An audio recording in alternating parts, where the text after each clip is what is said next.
So hi! Welcome and welcome back to my YouTube channel, and for today's tutorial, ituturo ko sa inyo kung paano nga ba mag-hide ng followers at following list sa ating Spotify app. But first, kindly subscribe to my channel and don't forget to hit the subscribe button and the bell to notify you for my new updates. And if you want to learn more, just keep on watching and let's start. So yun guys, for today's video, i-open lang natin ang ating Spotify account or yung ating Spotify app.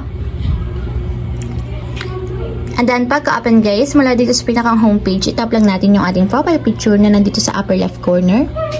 And then, tap naman natin dito guys, sa profile is yung settings and privacy.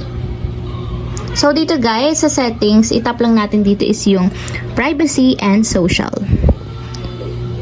So, dito guys, punta lang kayo sa profile visibility. And kung makikita nyo, yung followers and following is naka-turn on yung switch button. It means visible yung mga following list and follower list natin sa ating profile. So, gusto nyo itago yung inyong mga followers and following, itap nyo lang yung switch button sa right side nya. So, kapag naka-disable yan guys, makikita na lang ng mga followers ninyo or friends sa Spotify is mutual friends. So, hindi na nila makikita yung mga followers and following ninyo. So, ayun lang guys, ganun lang kasimple kung paano nga ba i-hide ang mga followers and following sa ating Spotify account.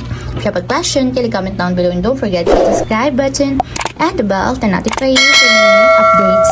And thank you for watching!